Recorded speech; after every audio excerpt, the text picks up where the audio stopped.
What's up, YouTube? It's your girl Faye. How are you guys?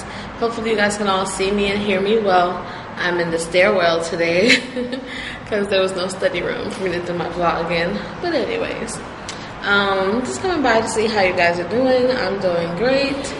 Actually having kind of a crazy day, but it'll be all better. Today's Thursday. Yes, it's almost over. So anyway, y'all know I have to come to y'all every now and then with something that's been put on my heart to talk about. So,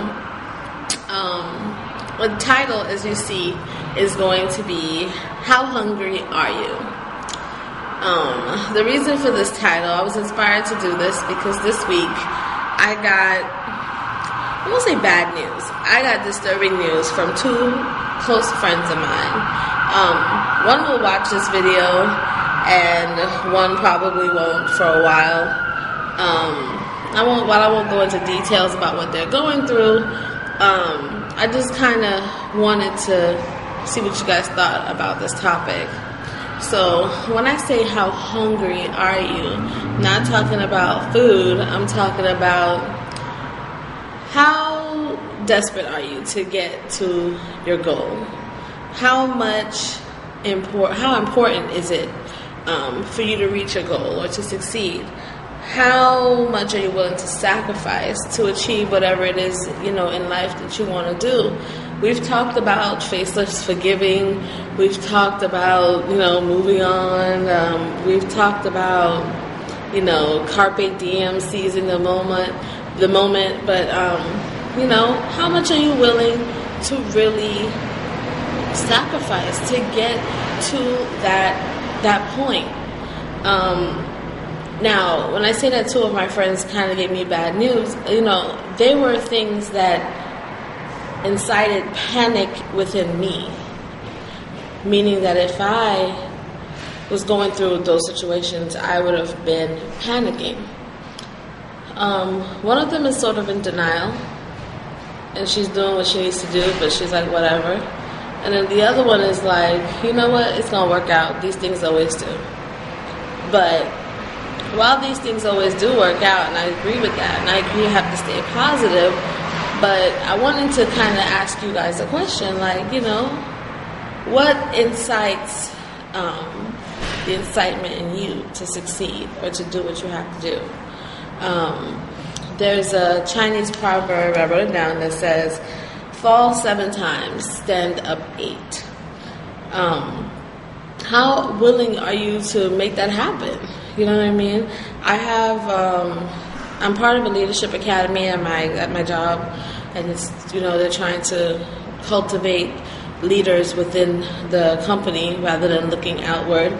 So one of the things that we talked about, the importance of being a leader, is to be able to be a visionary. And being a visionary means that you are honing in on what the outcome will be, and that's your only goal. Like, you're working towards that one thing to make it succeed.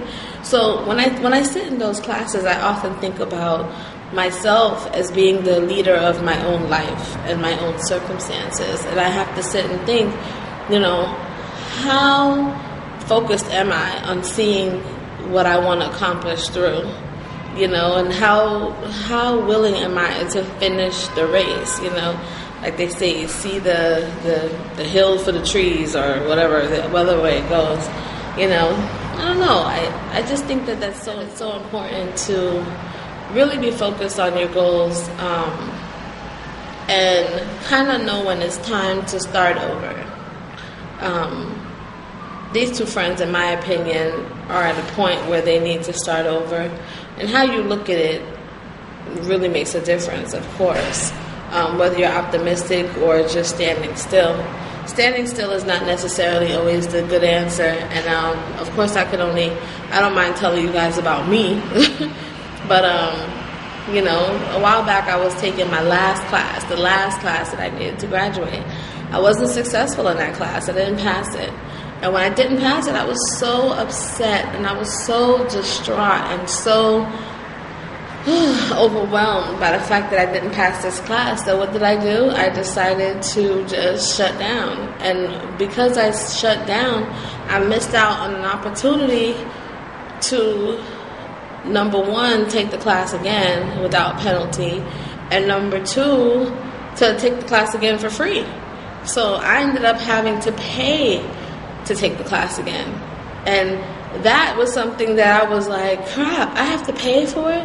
And I'm paying for it not because of the fact that I didn't pass the class, but because I didn't turn in a piece of paper on time.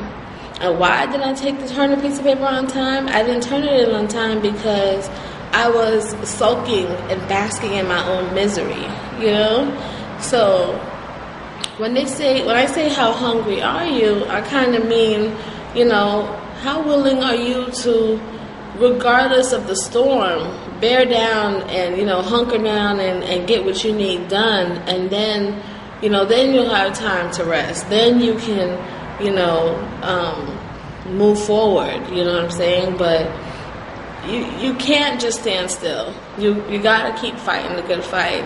So again, I don't know if that really made sense.